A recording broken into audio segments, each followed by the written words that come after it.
Let there be peace and love among all beings of the world.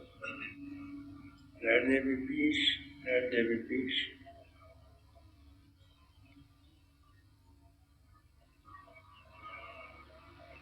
Om Shanti, Shanti, Shanti. Namaskar, Namaskar. Welcome to Satsang.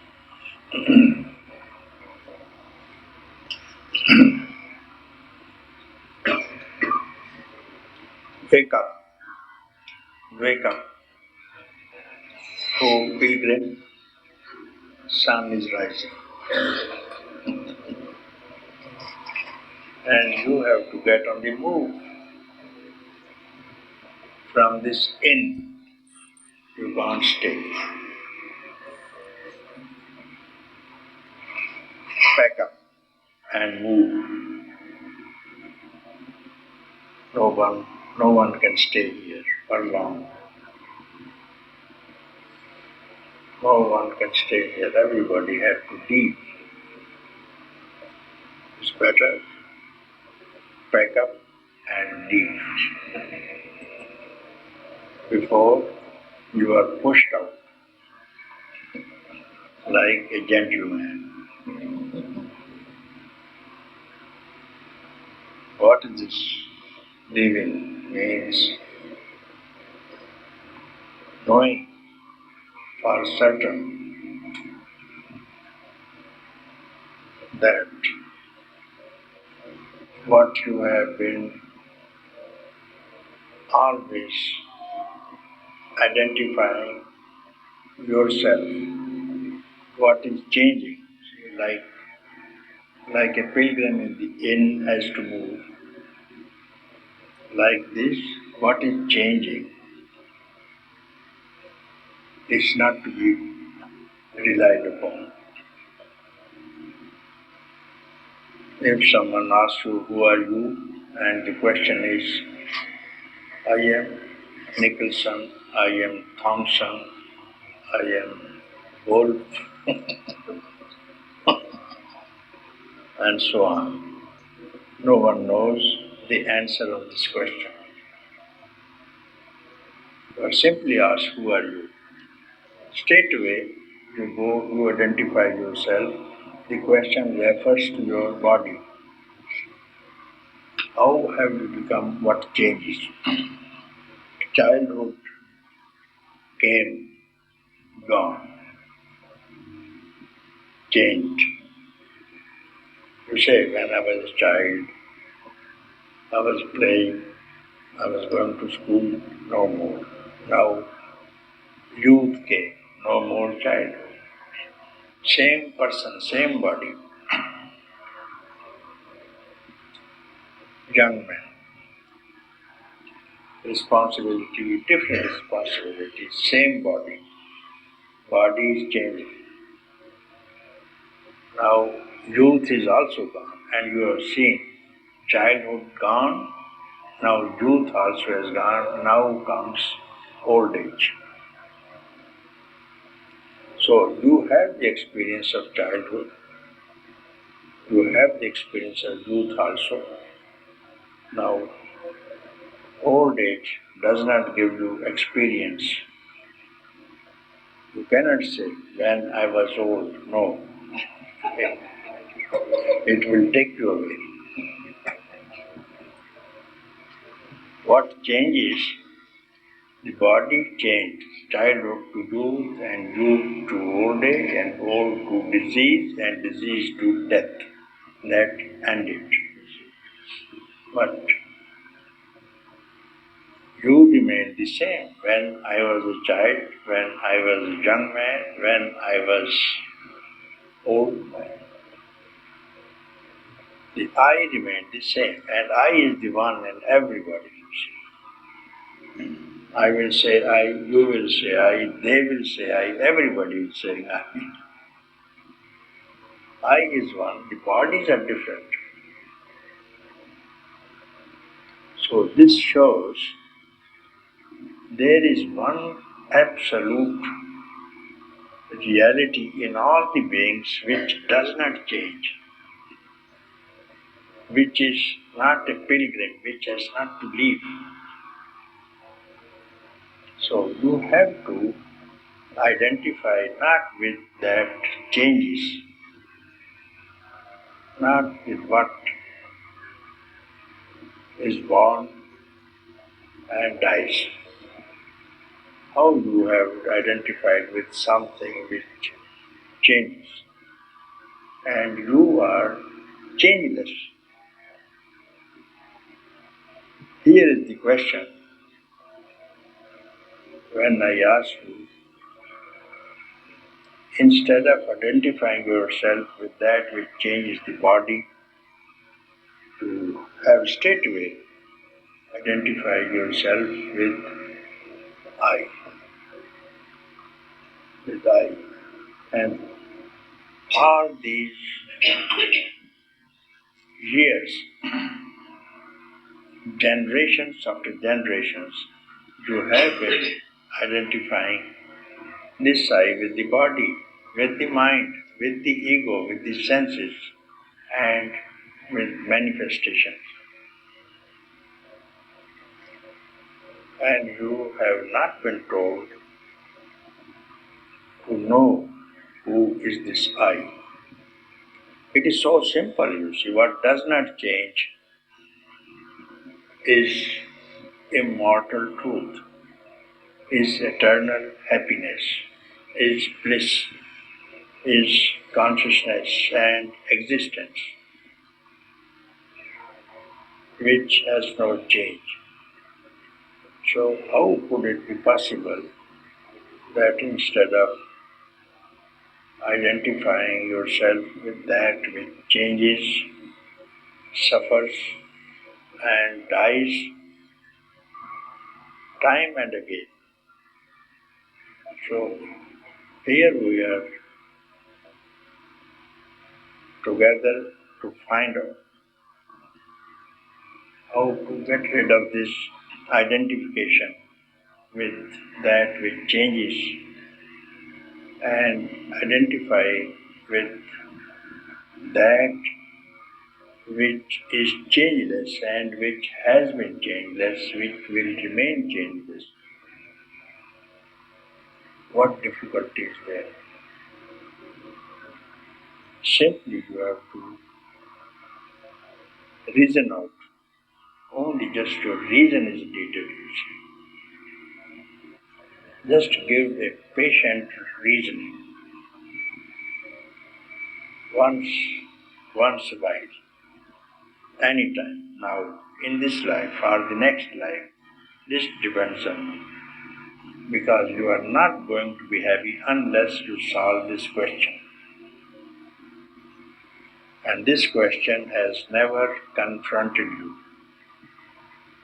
So you have to ask now. You have been asking questions to others, and others have been asking questions to you. But this question has never been occurred that you should ask this question to your own self. And this question perhaps will be the answer in itself. But you have got to be serious somehow. If you lack to solve this question, what is lacking is only sincerity, you see. I had this trouble myself also. I also went from place to place, teacher to teacher, ashram to ashram, center to center. And no one ever did satisfy me. Right from Himalayas to down south, from east to west. I have asked everyone, starting from Himalayas, Rishikesh itself. Each Swami did I meet with. Straightway my question has been, have you seen God? If you have, would you enable me to see God? If you do, what is the price you ask for. On my own account, I offer you my life, service throughout my life, if you do. So each one told me, you have to get into sadhana practice, pointing at their disciples. Look here, the people are sitting in this ashram doing sadhana for 50 years, 60 years. And those his disciples came to the rescue of the Swamis and mocking me. Look, this young boy, he wants immediately God. And we are doing sadhana and there is no trace of God, let alone God, not even tail of it. Each one was making fun of me, but I will not accept anything that I will accept. My question was straight away and I was asking, there is no deal in this thing, there is no practice in this because God is great, that's what I thought. He is all grace, He is all love, He is all majesty. I need no practice to see Him. Like sun it is. So I may have some trouble with my eyes and that has to be operated upon. And no one could satisfy. So it was a miracle that I found someone who comes in my own house, gives me the address, to go to this man down south, and he will answer to your question. So I had gone there, saw this man. It was the time of his rest,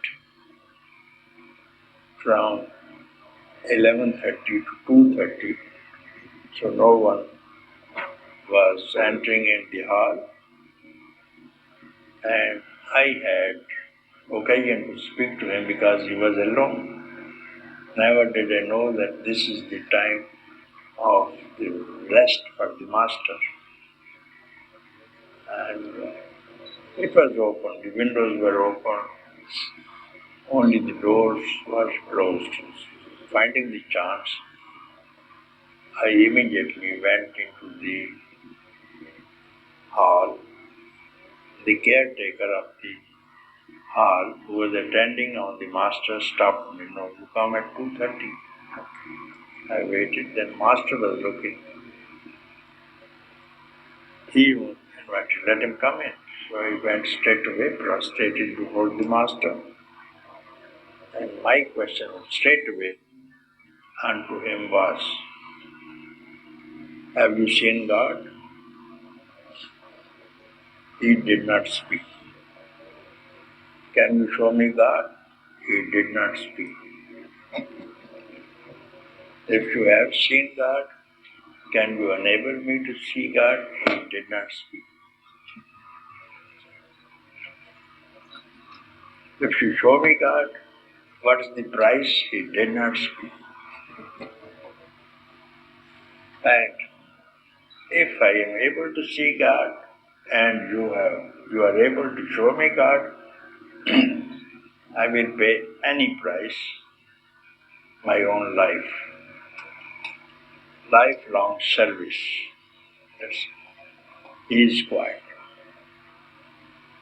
I stood in front of him. He kept on looking unto me. He looked unto me. I looked unto him.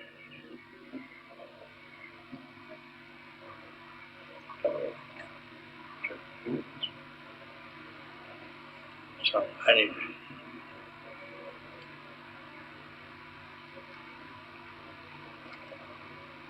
then little while he told me,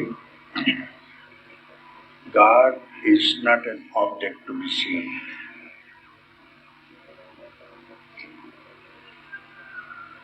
He is the subject. God cannot be objectified. He is the subject.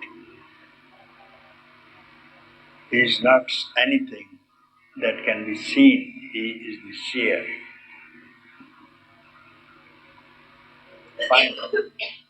Find out who the seer is, that's all. Find out who the seer is, that's all. That's all the teaching. That's all the teaching. Find out who the seer is, not what is seen. So instantly something, not only the word that I heard through my ears, this word had power and my heart was open because I was disappointed everywhere. No one, no teacher in India satisfied me. Everybody practice. Enough practice I have been doing, I had done, and I remember what practices I have done in the previous life, as Buddha knew very well. Enough with the practice, I was fed up with the practices. And now was the time to see a perfect teacher who could show me something very new, very fresh, which I missed. Who can see the seer? Everybody wants to see, and what is seen is an object of sight, is an ego. So he said, find out who the seer is. So instantly he said, because my question was, can you show me God? And instantly he said, in Tiamat, of course, and he was a student of mission school. He was son of an advocate. He studied in a mission school. At the age of 17, he left his place. And he said, you are God itself. You are God. Nidana Bhagavan. You are God. And I didn't have doubt about it. It's a matter of minutes between a student who is really very qualified, deserving, obedient, and a perfect teacher. You don't need any practice.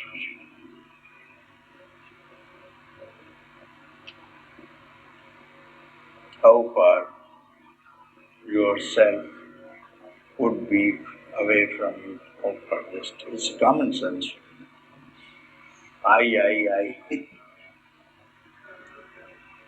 How far is I situated from you that you need any kind of practice? If it was away, then of course you need some vehicle, by air, by road, by surface. But then here it is within of the within, nearer your breath, from where the breath rises. What you have got to do, only to give up your effort. You need effort to get hold of something. You need some effort to imagine something. Imagine something. It's beyond imagination because you don't need to imagine because it is the fountain from where the imagination itself rises from, you see. Where the thought itself rises from, what can you think about? So you're not to think, and you're not to do any kind of practice or travel or fix any destination.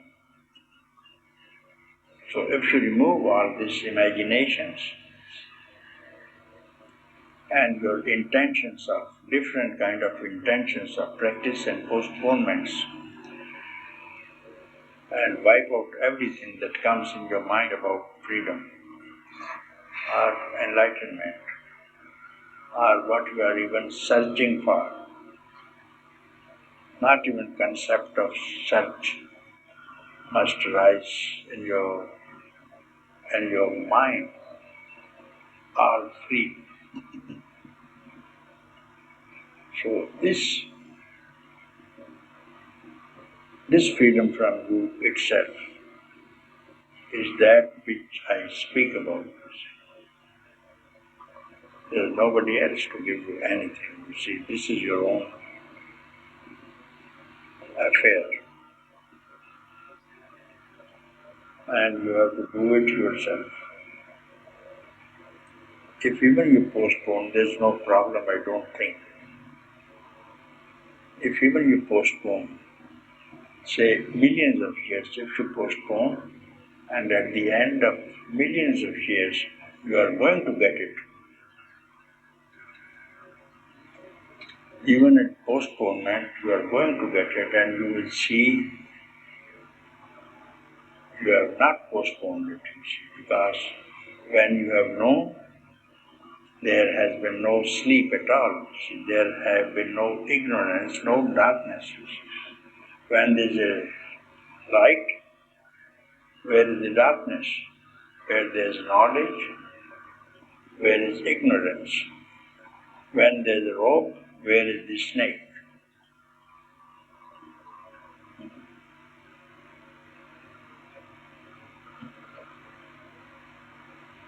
When there is no misunderstanding, where is the mirage?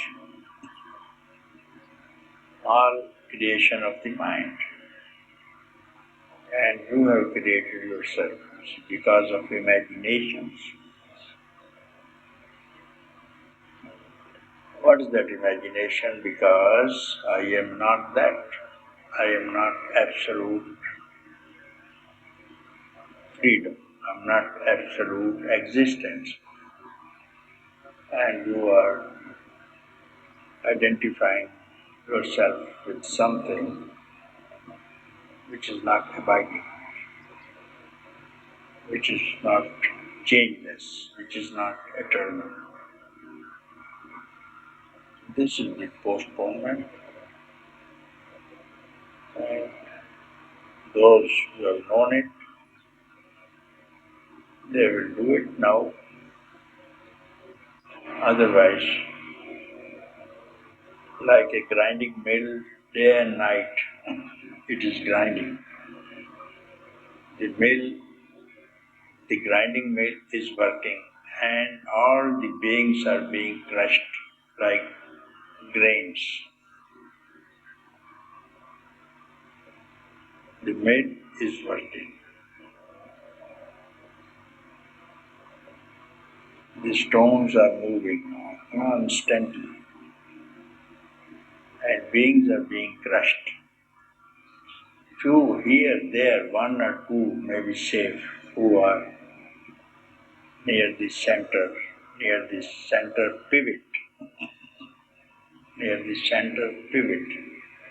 very near the center of the millstone, because they are near the center, nobody can crush the mills. So closer you go near the center, nobody can crush you. And anything which is away from the center, from the self, from the absolute existence, has to be crushed.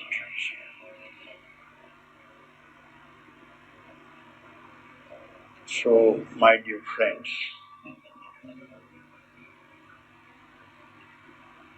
you are here. I am happy. And I am very happy for the results also. I am very much encouraged. And some people are giving me absolute joy.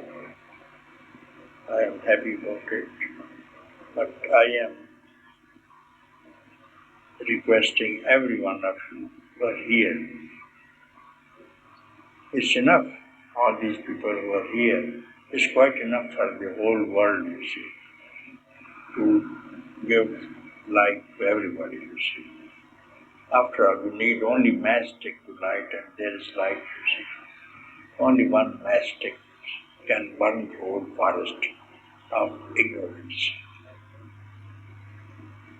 Just strike one match, just one matchstick into the forest. Whole forest is ablaze, finish up.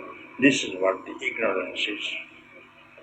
When you take out one matchstick,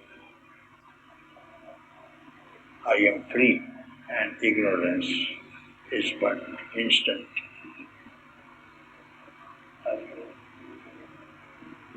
Are you?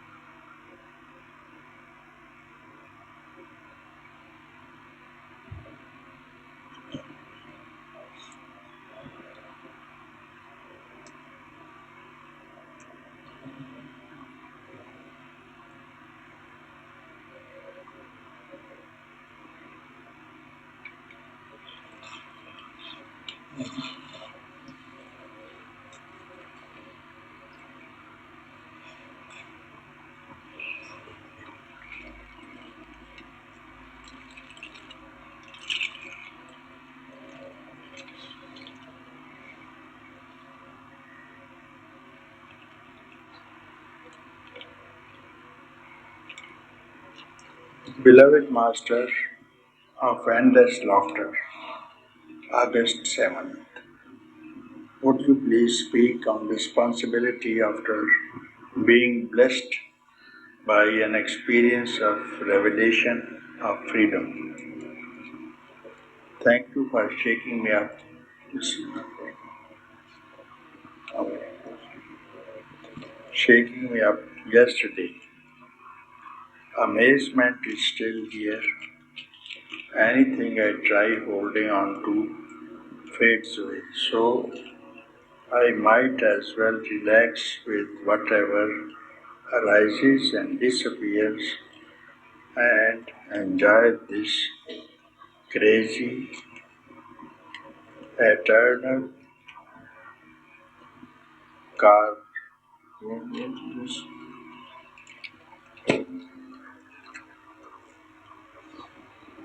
Carnival. Carnival. Dancing in your endless love, Sudarshan.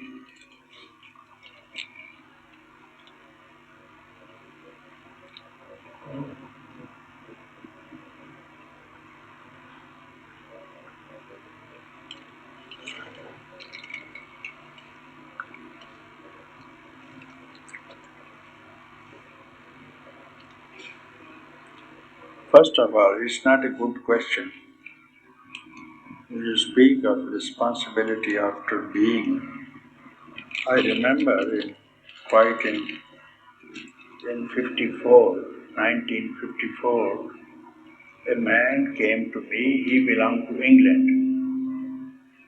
His name was James. As I remember, he came from Tokyo, and I was working in Bangalore, in south, down south. I was working in mining corporation, and he had my address. There was one conference, Catholic conference in Tokyo. So he was given my address, and then he straightway drove to Bangalore. And Bangalore, he took a taxi, and he came to Mangalore. 600 miles he did on a taxi and he came on a very wrong way, not straight away. He had to cover longer distance from Mysore to Assam and Assam to Bangalore. He found out when he entered in the city there was one medical shop. He found, I want to see Punjaji. He said, no, I have not seen him personally, but he is a friend of my friend who is a planter, coffee planter.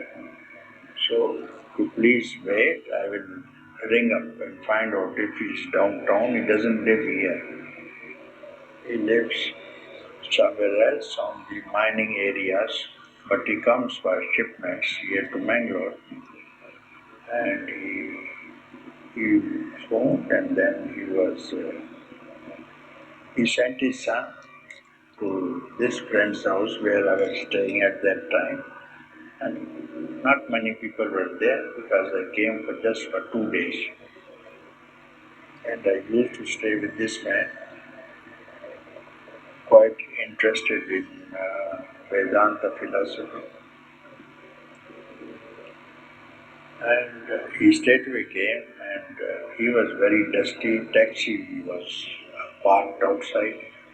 I said, you have a shower, hot bath, cup of coffee? No. I am all right. I excuse these people immediately.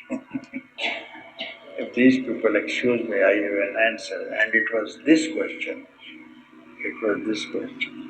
What's the responsibility after enlightenment?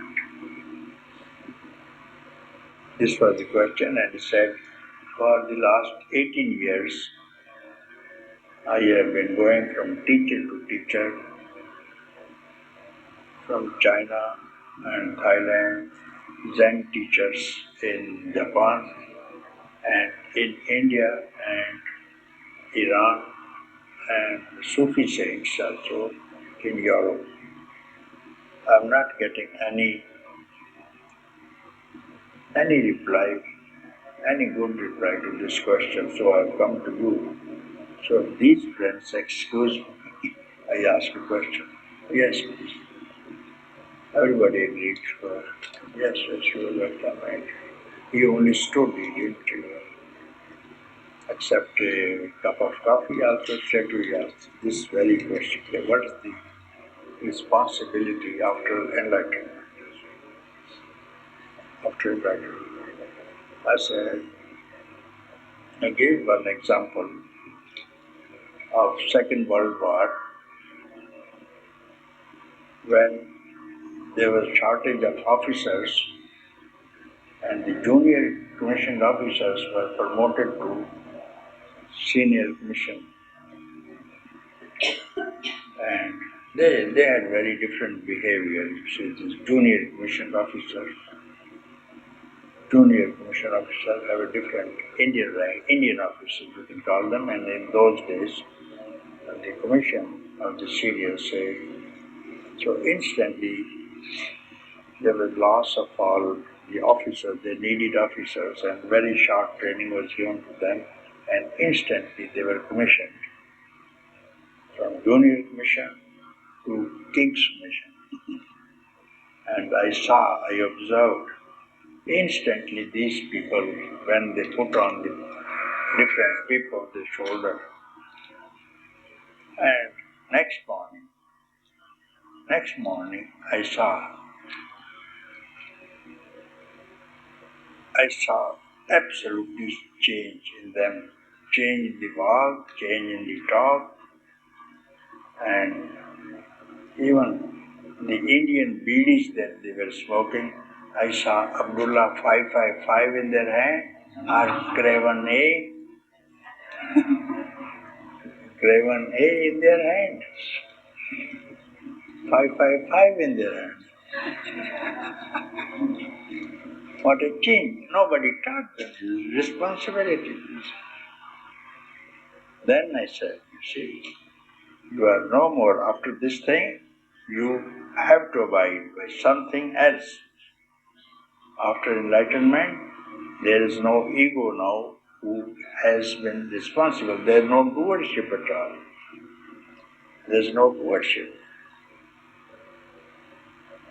So one has to first get freedom and then it will take care of itself, because doership is not there. This question is from doer that wants to do something according to the rules of conduct. No. So this man rather reacts to the circumstances, reacts, and this does not leave any footprint in the memory. Just bird flies in the air, not leaving any trail behind. Action, not leaving any footprint in the memory. Whatever it does is accident. So there was another saint in Rishikesh.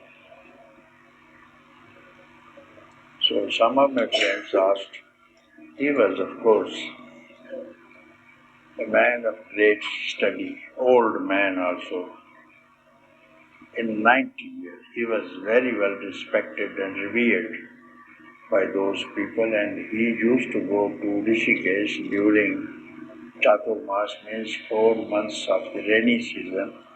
So all Indians are supposed to get out of their houses and spend 4 months in a year outside of the house, including the acharyas. Even Shankaracharya is supposed to leave his ashram and stay out of the house.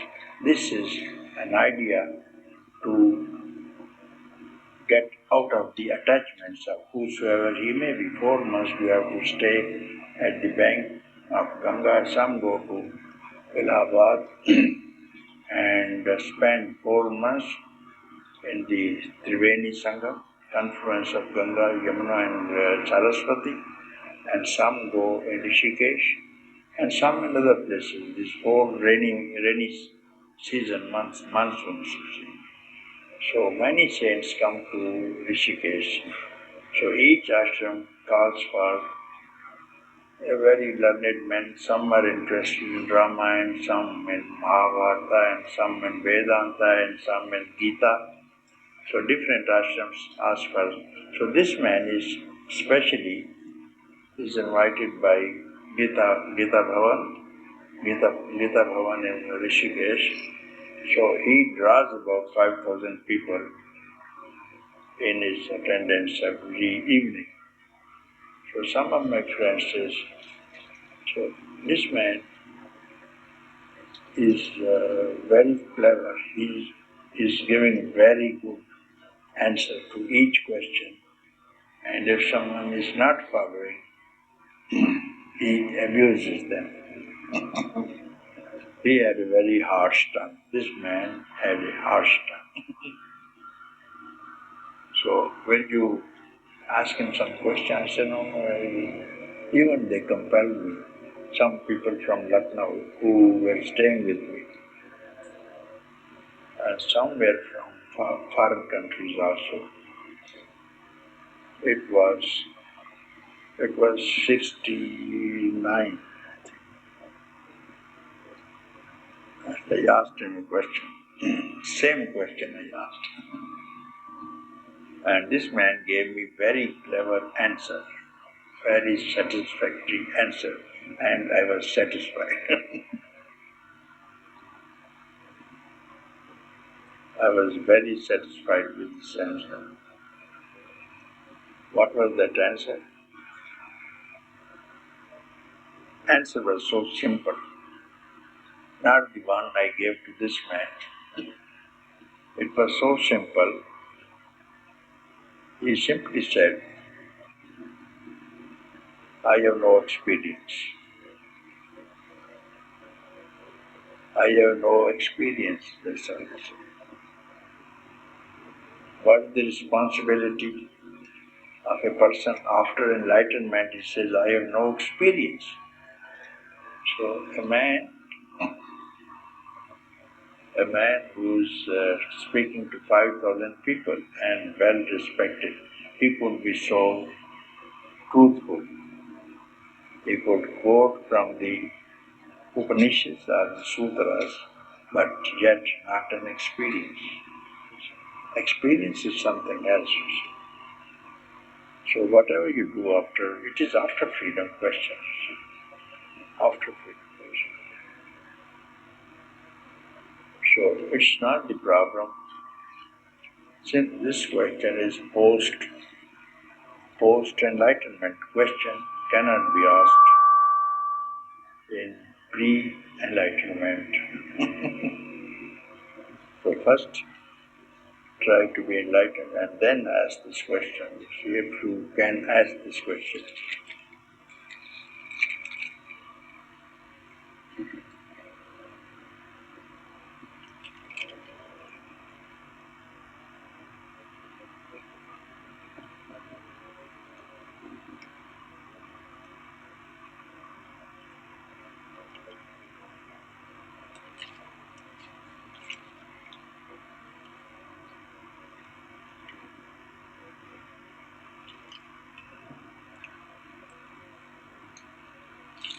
Because in that state, there is nothing to do and there is nothing not to do. What can you do? There is nothing to do and there is nothing not to do.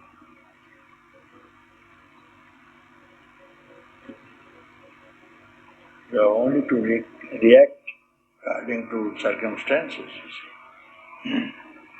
Not only conceptualize what should I do now, nothing. That doesn't come. That comes when your mind is alive. When the mind is dead, what are you going to do? It is for the self. It is for the self to reply, self to behave, not the mind. Mind can mistake, ego can mistake, self cannot mistake, and you become self. You merge into the self after freedom. It's not your problem. It's the end of all problems, end of all conducts and moralities, and whatever you can call it. That situation cannot be described, cannot be imagined or touched.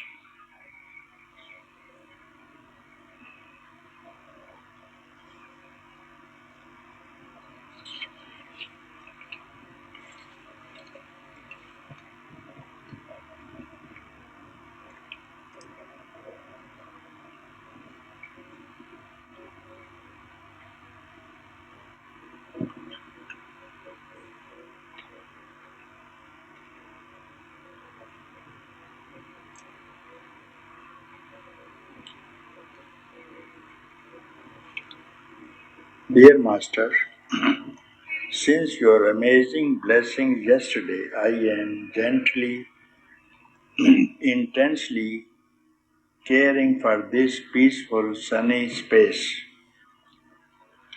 I feel pregnant with the unknown. I have had several Saturdays in my life.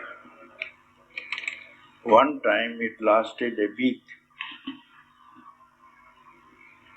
and it seems to me that I am responsible for missing the invitations to deeper insight which that condition gave me. Somehow I must have been heedless, must not have concentrated on my responsibility during that state.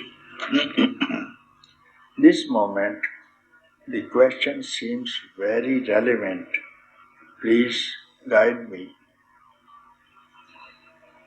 if possible. Thankful. Guru Das.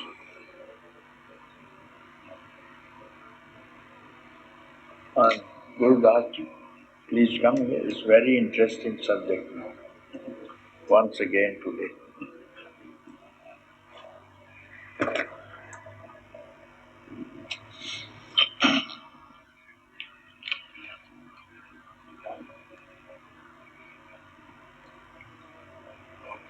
Very nice, very good. So, I was very happy yesterday. I have been speaking all day about you. Yes, to everybody. Even, yes, even on tonight, it was your topic on my mind more than anything else. It was your topic alone more than anything else. With my friends, with everybody whom did I see. It was very happy occasion for me. Anyway, these things happen. I will explain these things.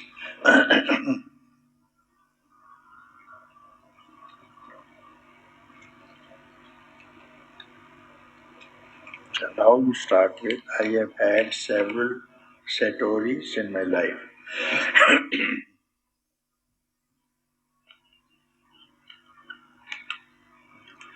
One time it lasted a week. First of all, satori is something, it's just a story. That's all. Story. A satori is just like a story, nothing more. It's not real. Because it comes, stays and goes, and that's how it happens.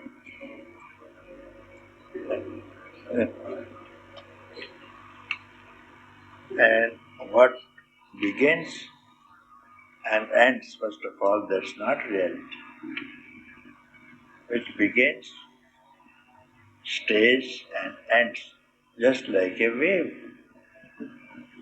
Wave rises, stays, moves and falls. It's not real, like this thing. Satori also like this, because it is concocted.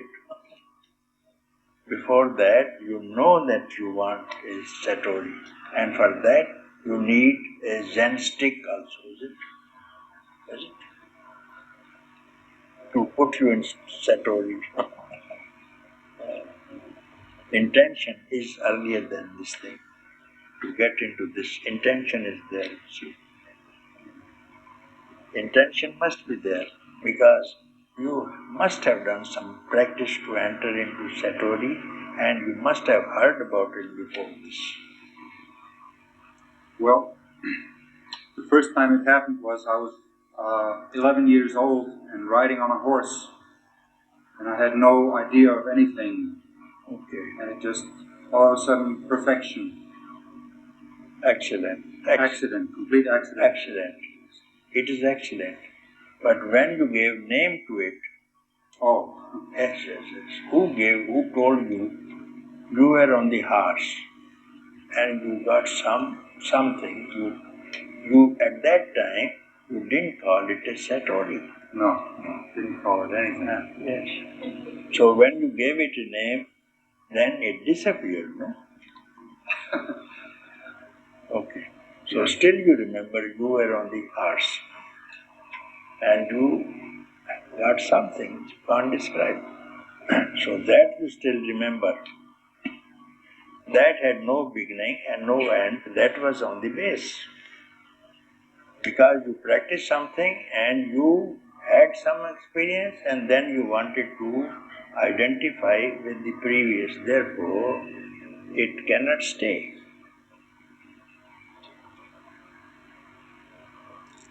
Anything which has any name, any experience is only a concept.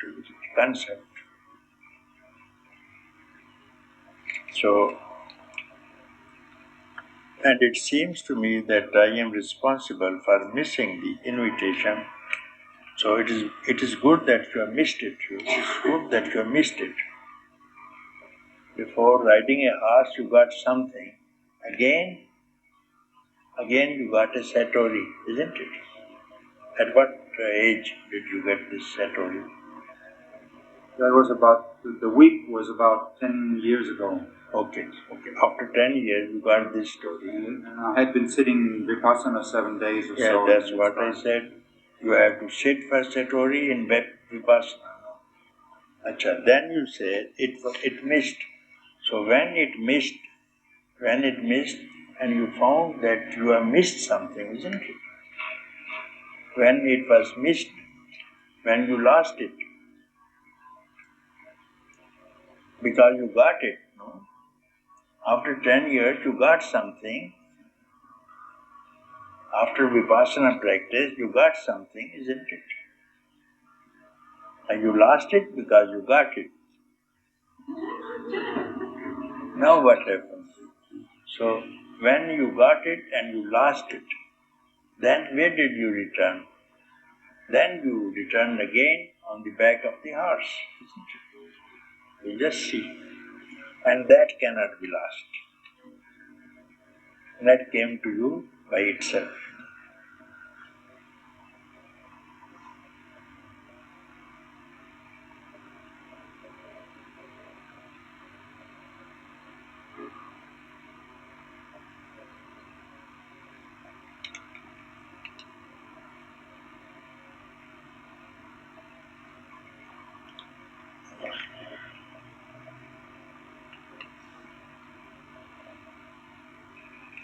I must not have concentrated. No, you have not to concentrate.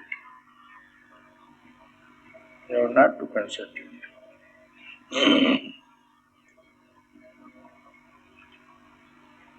When you concentrate on some object. Who is the one who is concentrating? When you are concentrating, there must be an object of concentration. Just little while ago, I said it cannot be an object. It is the subject. And if you know it is the subject, who will concentrate upon what?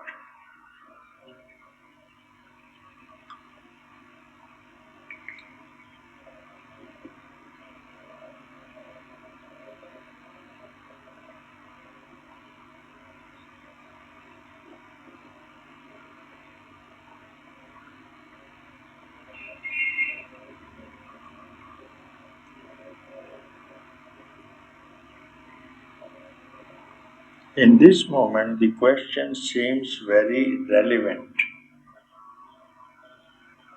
It is most irrelevant question in this moment.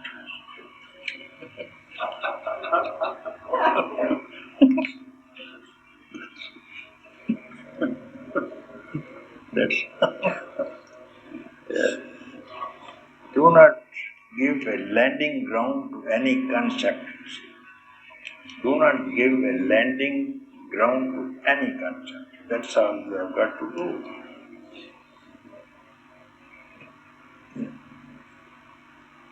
If you do not allow a thought to land, what will happen?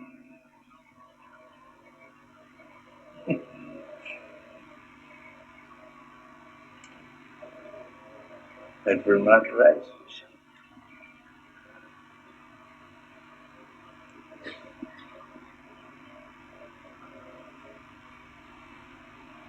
All these things, the mind will play, you see. The mind will play for quite something. The mind will play tricks for quite some time. The mind will play because it has used you for millions of years. And so soon it's not going to leave you. So soon it's not going to leave you. She has been your friend for quite long time.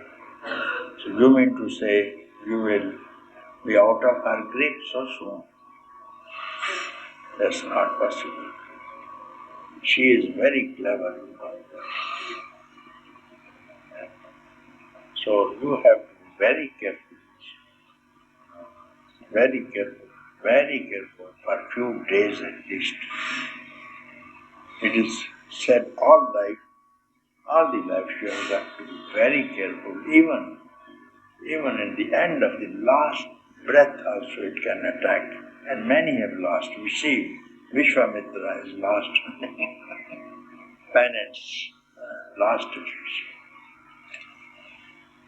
So you have to be very vigilant. Look around. Who is careful? Who is vigilant? Vigilance itself. Vigilance. simply vigilance. Not who or whom.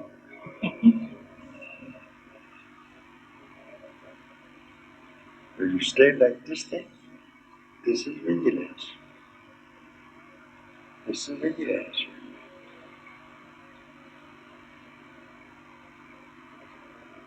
This quietude is vigilance. Quietude. Silence is vigilance. Silence is vigilance. So, in silence, don't allow a landing space to any thought. This is vigilance, that's all. Keep silence. Keep silence and see nothing trespasses this silence. Again and again and again. See? So after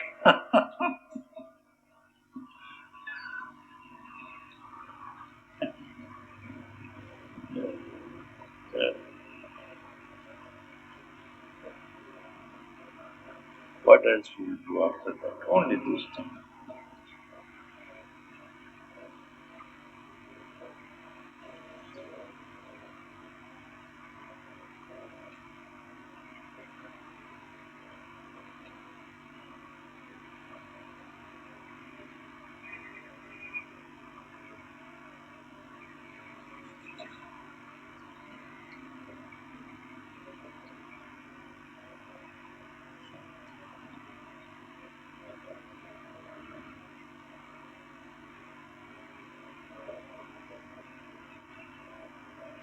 And when your door is shut, the guest will go away. The guest will not stay. Keep your door shut, that's all. Keep your door closed, that's all. Nobody will enter. If it is open, then everybody will. No dearth of guests. From all sides there will be guests. And then perhaps these guests will turn you out, and they have done it. They have done it. The guests have turned out the host now. Who is the host? No host now, only the guest.